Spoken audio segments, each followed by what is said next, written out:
Muy buenos Hola, días. buenos días. Adelante, doctora. Listo, doctora, adelante.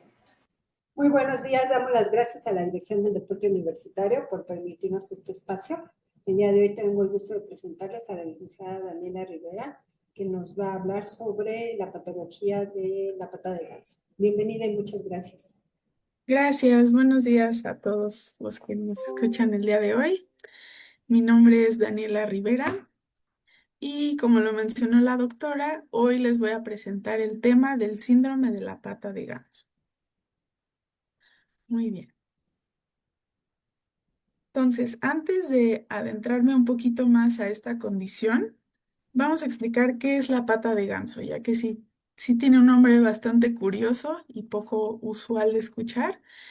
Entonces, la pata de ganso va a ser una zona que se va a encontrar en la parte interna de la rodilla, como lo podemos ver en esta imagen, a nivel de músculos y tendones, como lo podemos ver en esta otra imagen. Aquí vamos a encontrar tres tendones principales que van a ser el tendón del músculo grácil, el tendón del músculo semitendinoso y el tendón del músculo sartorio, que como vemos están ordenados como en forma de tridente, lo cual pues asemeja pues, a una pata de ganso, entonces es por eso que se le llama de esta forma, a esta estructura. Ok, en esta siguiente diapositiva podemos ver de mejor manera el trayecto de estos músculos que mencioné anteriormente. Entonces, recordando un poquito, los tendones van a ser las estructuras que nos van a permitir unir el músculo con el hueso. Entonces, bueno, aquí podemos ver de nuevo al músculo grácil, al músculo semitendinoso y al músculo sartorio, que acercándose a la tibia, a nivel de la tibia, pues son los tendones que se insertan en esta parte y que se conocen como la pata de ganso. Entonces, estos músculos por sí solos van a tener sus propias funciones, pero de manera conjunta van a compartir tres funciones principales. La primera va a ser la flexión de la rodilla, o sea que yo pueda doblar la rodilla. La siguiente va a ser la rotación tibial interna, que bueno, este movimiento va a ser una rotación vertical, que si aquí en nuestra audiencia estamos sentados, lo podemos identificar si nosotros estamos sentados con la rodilla doblada y intentamos llevar nuestro pie hacia adentro, vemos que solo se rota nuestra pierna, no se rota ni nuestra cadera ni nuestro muslo. Ese movimiento es la rotación tibial interna, que yo pueda mover únicamente mi pierna hacia adentro. Y lo siguiente a lo que nos va a ayudar estos músculos, bueno, y son los tendones de la pata de ganso, va a ser a resistir el estrés en valgo. Entonces, ¿qué va a ser el valgo? De manera coloquial, lo podemos explicar como las piernas de Kiko, es como la manera en la que más lo platicamos, que es esto que tenemos las rodillas que están viendo hacia adentro. Y esto no se considera como un movimiento normal o fisiológico, pero en ciertas actividades deportivas es un estrés o un estímulo al que la persona puede estar expuesta, y es por eso que es importante que haya una musculatura que nos proteja de que se hagan estos movimientos forzados internos que nos pueden llevar a otro tipo de lesiones. Entonces, justamente estos músculos que forman la pata de ganso nos ayudan a resistir este tipo de estrés. Como lo vemos en esta imagen, este tipo de movimientos nos ayuda esta musculatura. Muy bien. Ahora sí, adentrándonos un poquito más a esta patología, a lo que es el síndrome de la pata de ganso, pues vamos a tener que va a ser de las causas más comunes de dolor en la parte interna de la rodilla, justo en esta parte, como se muestra en la imagen. Ahora, esta se puede conocer con muchos nombres. A veces le llamamos tendinitis, tendinopatía, tendinobursitis, bursitis, con muchos nombres antes de decir pata de ganso. pero la manera más adecuada de referirnos a esta va a ser con síndrome, ya que, como vimos en las diapositivas anteriores, sí es verdad que en esta zona encontramos a los tendones que mencionamos anteriormente, pero la realidad es que no es el único tipo de tejido que se encuentra en esta zona. También debajo de estos tendones tenemos una bursa, tenemos fascia, que es un tejido que recubre los músculos, tenemos tejido graso. Entonces, no es que únicamente contemos con los tendones en esta zona. Y normalmente cuando hay una lesión acá, es muy difícil distinguir entre si solo fue la bursa, si solo fue el tendón, si solo fue la fascia. Entonces, es por eso que es más adecuado llamarlo síndrome. Y digo, al final de cuentas, el tratamiento se va a llevar de la misma manera, si es que se lesiona el tendón o la bursa o todo. Entonces, es por eso que lo llamamos síndrome, considerando que hay muchos tipos de tejido en esta zona diferentes que se pueden ver afectados. Pero lo más común o la manera más común en la que lo conocemos es como la tendinopatía de la pata de ganso. Entonces, bueno, si lo escuchamos, va a ser justo referencia a esta zona y a los tendones que ya mencionamos anteriormente de los músculos. Esta patología suele tener un pronóstico bastante favorable, o sea, no suele tener muchas complicaciones a futuro. Lo que sí, que vamos a ver más adelante, es que se tiene que hacer un diagnóstico adecuado, ya que pueden haber otro tipo de condiciones y patologías que nos pueden provocar la misma sintomatología y que pueden pasar desapercibidas, diciendo asumiendo que puede ser una pata de ganso. Muy bien. Ahora vamos a pasar con qué puede originarme esta condición. En esta diapositiva voy a hablar de posibles factores de riesgo o causas, especialmente en población atlética y deportiva. Lo principal van a ser traumatismos repetitivos, lo que se refiere a movimientos de alto impacto repetitivos, como pueden ser saltos o correr. También, por supuesto, que se puede dar por un trauma directo, ya sea una patada en la zona interna de la rodilla, un balonazo, una caída. También algo que va a predisponer mucho a presentar esta patología van a ser deportes que requieran de desplazamiento lateral, ya que en estos desplazamientos laterales se puede dar este mecanismo de valgo forzado que vimos al inicio, que puede predisponer a la lesión de esta zona de la pata de ganso. Deportes que podemos ver que hagan este tipo de movimientos, pues tenemos el básquetbol, deportes de raqueta como el tenis, como el pádel, el frontón, el fútbol. También el presentar una debilidad en los músculos isquiotibiales, que van a ser los músculos que están en esta zona posterior del muslo, eh, nos pueden predisponer de manera que haya una mala alineación mecánica y que las fuerzas y el estrés recaiga en esta zona interna de la rodilla. También que el atleta lleve un entrenamiento deficiente, o sea, que el entrenamiento que lleva no sea adecuado para las cargas a las que se somete, lo que puede provocar incluso otro tipo de lesiones, no solo la pata de ganso. También el hacer actividad en superficies irregulares, o sea, incluso desde el pie, desde la pisada, que también lo vamos a ver en la próxima diapositiva, de manera biomecánica y de alineación también me puede llevar a un síndrome de pata de ganso. Y algo que vemos muchísimo en el área deportiva, no solo con el síndrome de la pata de ganso, va a ser que hayan tiempos de descanso insuficientes, que no haya un tiempo adecuado para que la musculatura y los tejidos adyacentes se recuperen de manera adecuada.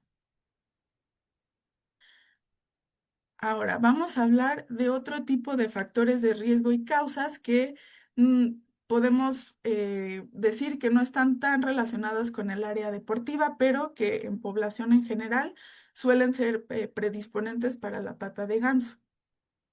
Uno de estos va a ser la obesidad. También, como mencionaba anteriormente, incluso desde la pisada me puede afectar a niveles superiores desde rodilla, incluso hasta cadera, otro tipo de problemas, pero incluso el pie plano, como vemos en esta imagen, me genera una mala alineación a nivel de tobillo que también se muestra a nivel de rodilla, lo cual me puede predisponer a esto. También la deformidad en valgo, como decíamos, como Kiko, como las piernas de Kiko, justo todo el estrés está recayendo en la zona medial de la rodilla, lo cual me puede generar lesiones en esta zona. También se ha visto en pacientes con diabetes, incluso hay estudios en los que se ha analizado a población diabética respecto a la pata de ganso y se calcula que entre un tercio y un cuarto de la población diabética puede presentar esta patología. Y otro factor que va a ser muy importante para la predisposición de la pata de ganso va a ser la osteoartritis. La osteoartritis va a ser específicamente a nivel de la rodilla. Los huesos que conforman mi articulación de la rodilla van a tener un cartílago articular que lo va a proteger, pero con el desgaste, este cartílago se va perdiendo y llega un punto en el que los huesos comienzan a rozar entre sí y me genera todo otro tipo de problemas. Entonces, la osteoartritis en la zona medial de la rodilla también me puede predisponer altamente a padecer un síndrome de la pata de ganso. Muy bien, vamos a platicar ahora un poquito de la presentación clínica de este síndrome. ¿Qué es lo que empieza a presentar el paciente? Lo principal por lo que nosotros vamos a poder identificar una pata de ganso va a ser por el dolor, como en muchas patologías.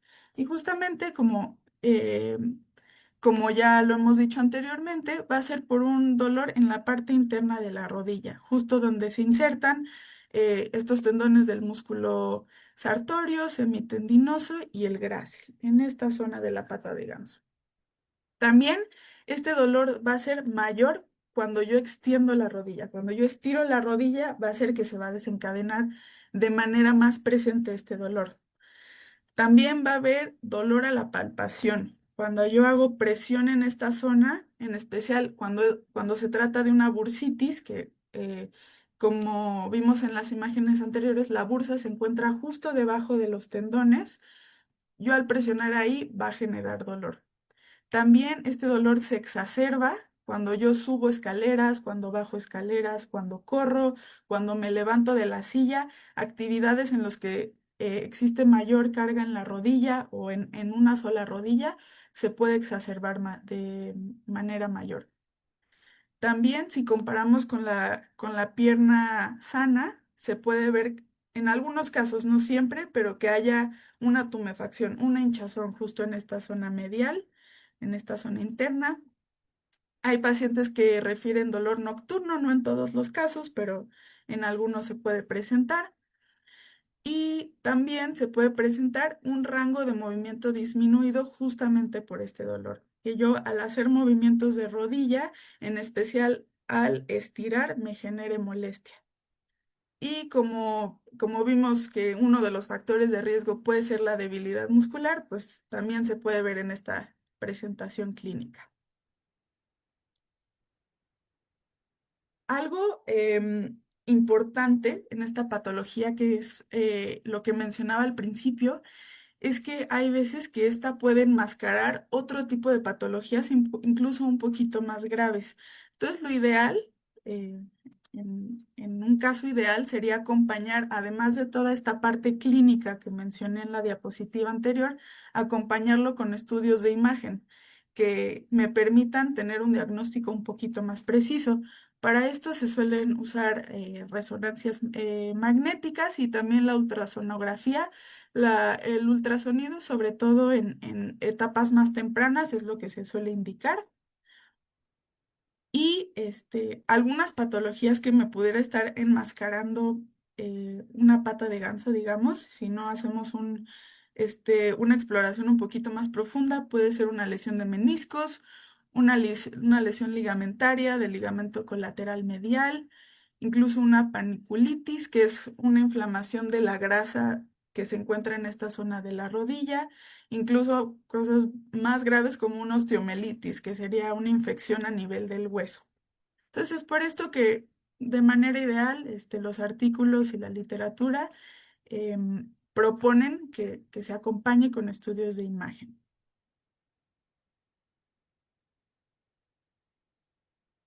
Muy bien. Ahora, por la parte del tratamiento.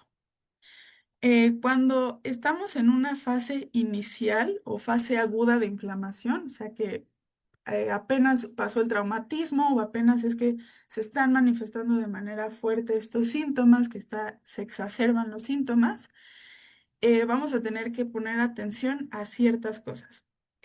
Lo primero, pues va a ser fijarnos en la sintomatología del paciente, pero algo que va a ser sumamente importante, no solo para esta primera fase, sino para las fases subsecuentes, va a ser poner atención y corregir los factores de riesgo que me están produciendo esta pata de ganso. ¿Sale? Identificar si el origen de mis síntomas fue por algo traumático, o sea, que recibí un golpe, una caída, o si fue porque tengo el pie plano, por ejemplo, o cuál fue la situación que la desencadena. Entonces, esto va a ser sumamente importante para evitar tener recaídas en esta patología y cortar este patrón. Entonces, de inicio va a ser poner atención a esto, después va a ser un periodo de restringir actividades físicas exacerbantes o que sean muy fuertes para permitir darle espacio al proceso inflamatorio y no exacerbarlo más y generar más daño en el tejido. También se va a indicar un reposo de la actividad por completo de 24 a 48 horas, según como lo indique el médico y cómo se encuentra la inflamación de la zona. Y sí, en este tipo de casos en los que el origen o el factor de riesgo que me está desencadenando esta condición sea algo biomecánico, como puede ser el caso del pie plano, pues sería indicar el uso de órtesis, como lo pueden ser plantillas, o si también viene de una cuestión biomecánica a nivel de valgo de rodillas, también eh, comentarlo con el ortopedista para ver cómo es que se puede hacer estos ajustes y que no hayan recidivas. Incluso con los pacientes diabéticos, que como mencioné anteriormente es una población que le puede afectar, pues justamente tratar toda la parte médica de la glucemia, también en pacientes con obesidad, tratar la parte del sobrepeso. Y esto va a ser lo primero que vamos a hacer con estos pacientes. Después vamos a pasar con el tratamiento farmacológico.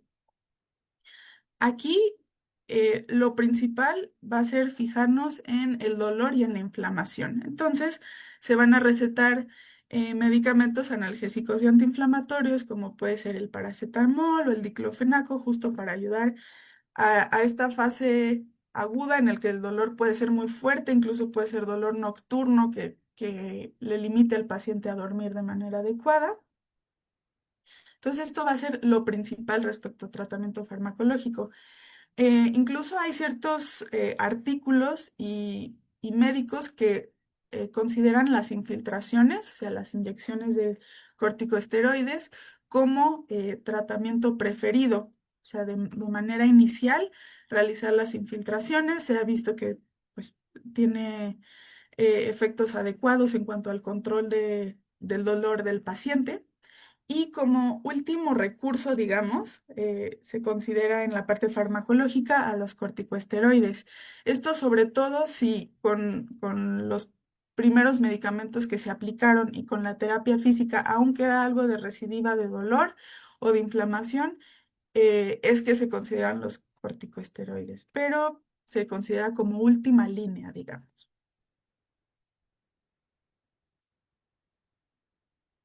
Ok, pasando a la parte del tratamiento fisioterapéutico.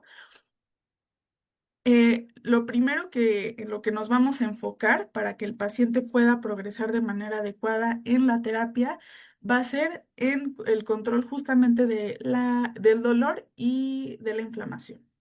Entonces, primero vamos a trabajar la parte analgésica y para esto se pueden usar auxiliares como lo es la electroterapia, los TENS, el ultrasonido, incluso la crioterapia, que justamente es la aplicación de frío en la zona para ayudar con la inflamación, pero también para ayudar con la parte de percepción del dolor. Esto va a ser lo principal para poder seguir con las siguientes etapas del tratamiento. Ahora, para poder avanzar de manera adecuada y evitar que esto se vuelva un problema crónico y que se resuelva de la manera más oportuna, vamos a tener que trabajar muchísimo, muchísimo en rangos de movimiento de la rodilla y sobre todo en tener una flexibilidad y una fuerza adecuada, de manera equilibrada, tanto en la parte delantera, anterior del muslo, como en la parte de atrás, en la parte posterior. Entonces vamos a tener que trabajar mucho, mucho estiramientos de isquiotibiales, estiramientos como estos, en los que estiramos la parte posterior y también estiramientos de cuádriceps, pero sobre todo mucho, mucho estiramiento en la parte de los isquiotibiales. Incluso en ciertos artículos y en cierta literatura se llega a indicar eh, varias veces al día realizar este tipo de estiramientos. Entonces, lo principal va a ser eso, enfocarnos en que haya un rango de movimiento adecuado y una flexibilidad adecuada en estos músculos. Posteriormente, ya que tengamos un rango de movimiento sin dolor, o sea, que yo pueda estirar por completo la rodilla y doblar por completo la rodilla sin dolor, va a ser que ya vamos a empezar a incluir otro tipo de tratamientos y de ejercicios que ya van a estar más enfocados en la resistencia y en la fuerza. Entonces, en que yo pueda hacer movimientos repetitivos, em, sin fatigarme y posteriormente comenzar a meter más la parte de fortalecimiento. En estas fases ya un poquito más avanzadas, pasando el rango de movimiento completo, nos vamos a enfocar mucho, mucho, mucho, algo que va a ser muy importante, que justo en estos pacientes lo que suele molestar más es la extensión. Cuando yo estiro por completo la rodilla, en especial los últimos 30 grados de la extensión, pueden ser más molestos en estos pacientes. Entonces es que yo tengo que poner mayor énfasis en ejercicios en esta zona, sobre todo, bueno, la extensión me la va a dar el músculo cuádriceps, que va a ser el que va a estar en la parte delantera del muslo, y en especial el vasto medial, que justo va a ser esta parte interna. Aquí vamos a tener que poner mucho énfasis en el fortalecimiento. Y como mencioné en la diapositiva anterior, todo esto va a tener que ser un equilibrio. Entonces, no se trata de que solo me enfoque tanto en la parte de adelante como de atrás, sino también en las partes laterales del muslo. Entonces, va a ser hacer fortalecimiento tanto de los músculos aductores como de los músculos abductores, musculatura en cadera, etcétera, para yo poder tener un equilibrio adecuado y evitar que se siga repitiendo el patrón de la pata de ganso. Eh, los artículos, o hay ciertos artículos que determinan que siguiendo este tipo de tratamiento, desde una intervención oportuna, hacer un diagnóstico oportuno, identificar la fase aguda y seguir este tipo de tratamientos y de fortalecimiento, entre 6 y 8 semanas es que el paciente ya se encuentra apto para retomar su actividad y sin mayores molestias. Claro, siempre y cuando identificamos de manera adecuada cuáles son los factores que lo llevaron a esta condición en primer lugar. Y también, aunado a la parte de fortalecimiento, estiramientos, resistencia, también se indica un programa cardiovascular para continuar con el acondicionamiento físico y que, bueno, también nos va a ayudar a la parte de resistencia. Y como última fase, en estos pacientes deportivos, sobre todo, se suele o es posible que se indiquen órtesis, uso de o acolchonamiento protectivo, como son este tipo de rodilleras que tienen un soporte mayor en la parte interna del muslo, justo a manera protectiva para justo estas fuerzas de valgo que me pueden producir este tipo de lesiones, evitarlas y pues sí, usarlas de manera protectiva, claro, siempre y cuando se haya pasado por todo el proceso de fortalecimiento y de flexibilidad adecuado. Muy bien. Ahora, también existe una opción de tratamiento quirúrgico, pero esta es sumamente rara y en casos sumamente específicos, sobre todo en casos donde se esté pasando por complicaciones. Una complicación podría ser una infección, o sea, que hay una infección en el tejido dentro de la rodilla, como podría ser la bursa, que se podría llegar a infectar. O también en casos de exostosis tibial, que la exostosis va a ser cuando empieza a haber un crecimiento óseo, es un crecimiento óseo benigno, pero sí puede llegar a afectar la funcionalidad del paciente y también generarle dolor y otro tipo de cuestiones. Entonces, sobre todo es en este tipo de casos sumamente específicos en los que se puede indicar el uso quirúrgico, pero en la gran mayoría de los casos con el tratamiento conservador suele ser muy adecuado, mezclando tanto la parte farmacológica como la parte fisioterapéutica para llevar a los pacientes. Y como dije al inicio, sí tiene un pronóstico bastante favorable este síndrome de la pata de ganso, pero siempre y cuando se identifique de manera oportuna y adecuada, ya que una característica interesante de este tipo de tejido, que son los tendones, es que no suele tener no son tejidos muy vasculares, o sea, que les llegue mucho riego sanguíneo. Entonces, si estamos con traumatismos repetitivos y no hacemos ninguna de las intervenciones que mencionamos anteriormente, que incluyen tanto el reposo, ver la parte de factores biomecánicos, eh, fijarnos en la parte desinflamatoria, etcétera, fortalecimiento, pues este proceso va a seguir, y llega un punto en el que ya es difícil para los tenocitos, que es la célula que forma los tendones, eh, recuperarse o repararse de manera adecuada, lo cual ya puede generarme un proceso crónico degenerativo. Entonces, a pesar de que es una patología que tiene un pronóstico bastante bueno, si no se interviene o se, se le pone atención en la manera o en la fase en la que se tiene que trabajar, sí me puede generar un proceso crónico degenerativo, lo cual pues me puede llevar a problemas más complejos. Entonces, sí va a ser bastante importante ponerle atención a esto, pero a pesar de este posible desenlace, sí tiene un pronóstico bastante favorable.